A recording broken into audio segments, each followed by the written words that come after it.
Me pacho, me de sister first. Me to bayira o mampo. Me to bayira o mampo dwom. Ai. Esi edwa yi hu ni sei. Edwa de me hu ni se me ko obi die mu na me ba ha se ya. Me hwe nwure tata he na sofo me hu ni se ehia moa. Mampo ma ehia moa. So mbe bo ayen. Ti sei no, dia na wo ka kire aban ni mpanifo a ombetime abeboa mo. Oh, the American say, ye din kotodwe esra o mo so mmeboa yen. Na edwa no at least o mo ye no store so mayen. Na ye kwa ye timi atoto store no mu. Na ye de ba yira ye den. Agum. Ye ba ye asan bebre ye ade. Ye hian. No mo apatan ka ye ho. Ai.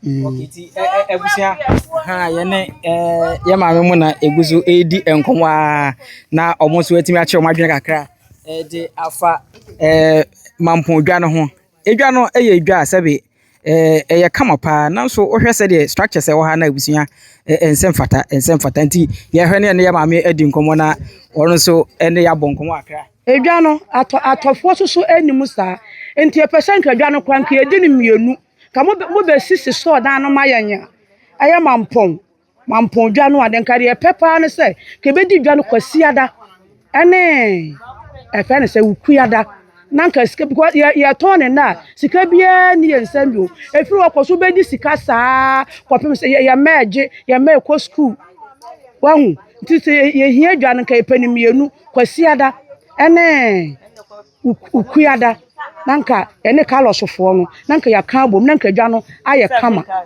ehia momoa na mumpegya dwom na mun fa dwa no to radio stations ahodo na nkofo hu se because ha bayire ba entosi ba bode ba tike yenya na sa nanka bayire fo yesu nyina nanka dwa no mu apegya nanka mo aya ma nanka dwa na aye mienu ama ye wahu ai ya de srade no da bi ka yenya store dan ya store yenya store dan ya yepe nanka omo asisi wuni ya wo ba ro ba ya begum atu wo ba obebie wa ade kama na akira ha sei kama no omo mpegya mu maye nanso maye esra aban no omo aye why we did the ma first meti asante mampon bosofo minchini atebebu ai wow minchini atebebu wow ai wiani shio ye titi wiamu sa ente ya mu babua ye ye hiamu apa na mampon market se dem patani city no enka wo pede yi me o person pede for ye dey na maun omu babu apata no mu be ye dwo no kama ma se wa na adwira ne mampon dwa ne he papa na wo kwa ya wani se me firmo adwura na ha na me di dwa de bia mi nkwa adwura dwom na menye di ha dwa na eka me no adwura dwom me nkọ ho enti me ka no kure se aha dwom no omu be ye aha no ye tie wiamu saa omu so omu babo apata ma ye afi afi mensanie omu bo apata no usu kwabo so a hey omu so wa bo awure ka kwa mu enti yesra omu a omu ankasa omu babo apata no ma ye na ye won ewia saa na ye timusa abase bayra ni pro bayra ni yese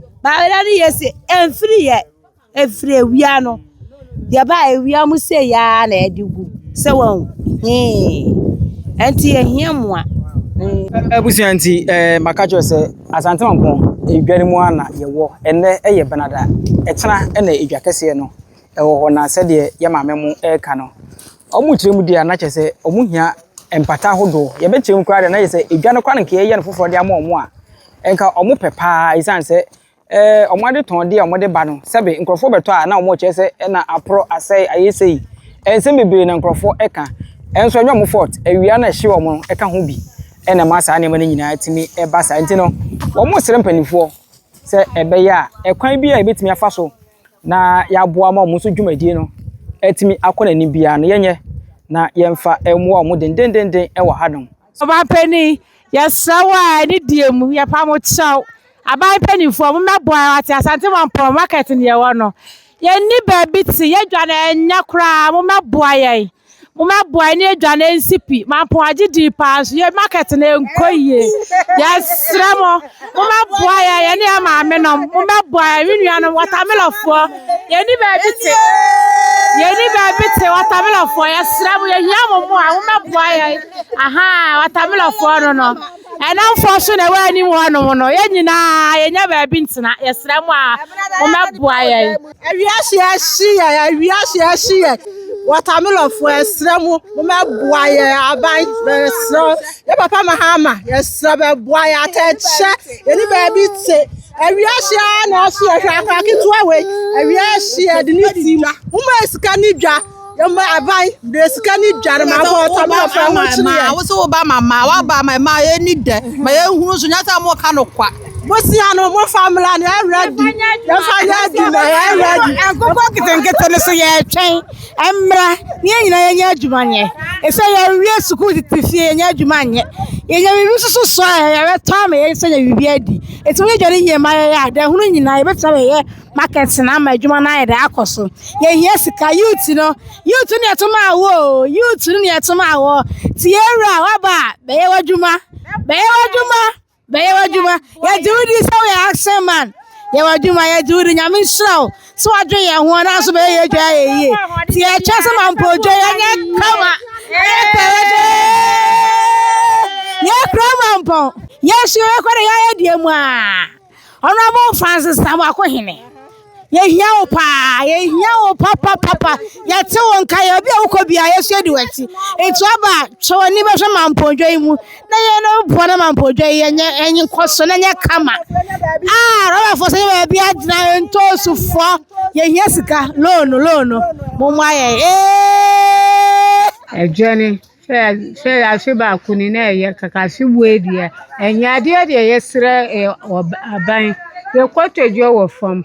Wonhwe womunim condemn na ade no na enkofam kakra na omuntimi ndo bebre na yesu yekwa na kwan wom na yentimi nto na yentimi mbaton no wo mu kwa condemn wo muntimi nto afuom ne ma nyina no boye de wo mu dido a enye wa nwunu yesu yekwoto a no boye de wo mu sususun si enye yiye enso Omo do ana ekoto eyeyi enso nya mo enya wo mo nya yesoso na ya mo de mo niam abayi edwa no emu ye ofe edwa ne dia ta gese nya me entement na dia na yeye do ahye mo yeye dwuma ye nim dwuma dia di ye beye yese no anto na yeye no nti aban won hwe ye nim ye hu ye mo bododo yesusu ye entimento na ye hwe ye nkwara dia yesra wo mu no aha yo ti ebusia yeguso ewo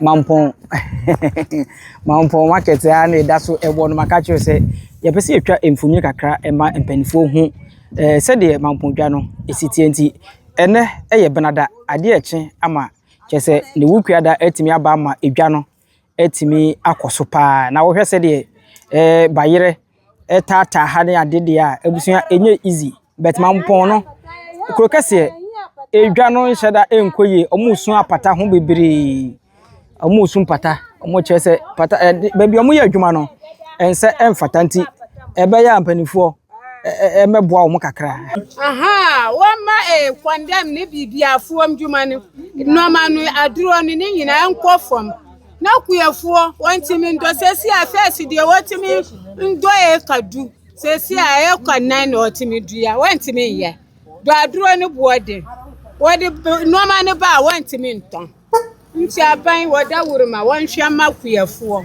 na ye wonto ya ye ko ba yesu ye to ba ye ntimi nton ne boode enti yesro nso mususu kurase ye enye nso nyam omo enye yesusu okay